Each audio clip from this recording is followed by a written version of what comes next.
Hey guys, what's up? Bisectatron here from Clash of Clans Manual. Welcome to my first video in a new series called Clash 101, and this series is kind of out of necessity that I'm making it because there's a lot of different techniques people can improve on, I myself can improve on, and we're going to be highlighting those and really breaking them down.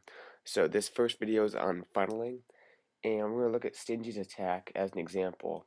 It's a Valk attack, so he has two golems, and he kind of has delay, so he drops the first one, then the second one, um, same spot, and obviously you have to create a funnel, and basically by creating a funnel, I mean you have to clear out the trash buildings around the base in order to make sure your Valks and Wizards and Heroes and all your troops go into the base towards the defenses. They don't wrap around and just walk around the perimeter of the base.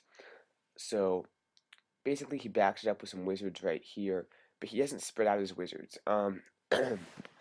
He probably could have had his Wizards, go all the way out to right there and potentially right there.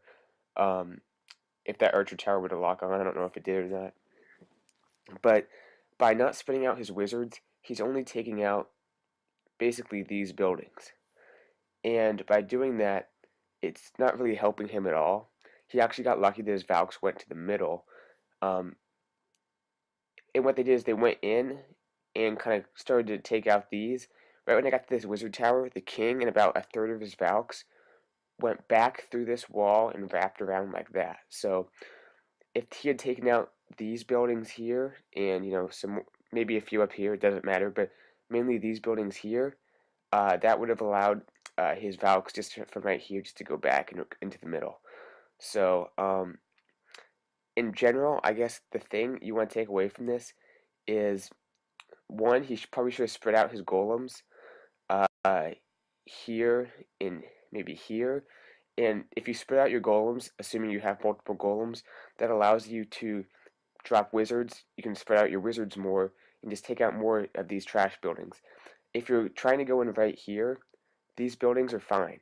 If your king locks onto them, that's fine,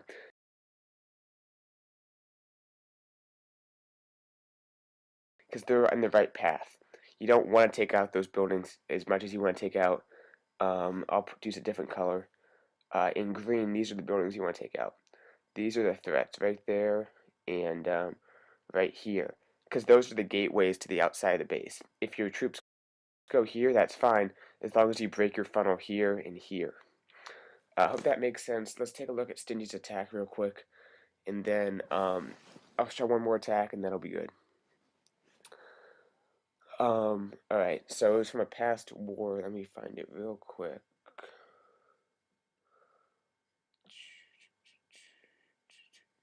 Oops. War events, and then it's a little ways down. Sorry, I just didn't want to have to splice. It takes up a lot of time. Here we go. So, take a look at what Stingy did first. Has two golems, one from his clan castle, drops them right there. If he had dropped it down that mortar, then that archer tower would have been distracted, and it wouldn't be taking out his wall breakers. That's a big point right there. So it takes way more wall breakers than it should have to break through. And then those Valks are okay, but look how unspread out his wizards are. He could, move them down to a few more buildings at the bottom, but he doesn't, and they're just going to kind of get caught up in the middle. The Valks going in. A jump spell might have helped this, but that group of Valks right on the wizard tower, them and the king, they're going to the outside. Had there been wizards taking out these three buildings, they would have gone straight back to the middle, but they didn't, and it cost him not creating his funnel. It could be worse though. Sometimes your troops don't go to the inside the base at all, and they'll just kind of go right around the outside. So he actually got his troops to the middle initially, but by not creating a funnel, it left too many buildings for them to go back outside the base. And as you can see, they're not doing a whole lot wrapping around there. They're just kind of being shot down. So not the worst thing. Nothing off this attack. It was still pretty nice, but if he had funneled a little better, he might have had a better chance at a 3-star. And I'll just fast forward. You guys can watch the rest of the attack, and then I'm going to show a different type of attack, but the principle's still there, and it's a pretty good example of how to funnel. Alrighty, that's just about it. So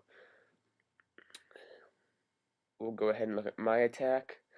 Um, it was a good attack. I'm not gonna lie, I had a good attack here, but um, oh, this is the wrong war. Current war. 35. So it's a Hog Rider attack, but the same funneling principle applies. Anytime you're bringing a kill squad, any kind of golem-based army, you need to funnel. So just hogs set off the giant bombs with the Claim Castle lure. So right out here is where I'm dropping my kill squad. Typical kill squad stuff, but if I don't right here, if I don't drop any troops, like any wizards or anything to break my funnel, my king, my skeletons, my witches, maybe even my queen are just going to kind of wander off to the top or the bottom. They're not going to go inside the base. Even though I have wall breakers, I still need to make a funnel. So, taking out the clan castle troops. Once the clan castle troops are under control, look, wizard there, that's going to break my funnel. And by breaking my funnel, you're breaking off the connection between these buildings right here. Like, the building's still alive, they're fine. My troops will take them out, then they'll go to the middle. It's the ones that lead to the outside that are the problem. So funnel made. Now the only place my king has to go is right into the middle of that base. Same with all my other troops, and that allows me to get the job done and get the 3-star here. So hope you guys can take something from this video. Main thing is spreading out your troops. If you have multiple golems, spread those out. Spread out your wizards. Making sure they're still covered by your golems. Don't sacrifice wizards. Rearrange where you're dropping your golem to cover more surface area on the base. So anyway, hope you guys like this video, and I'll see you guys later. Bisectatron out.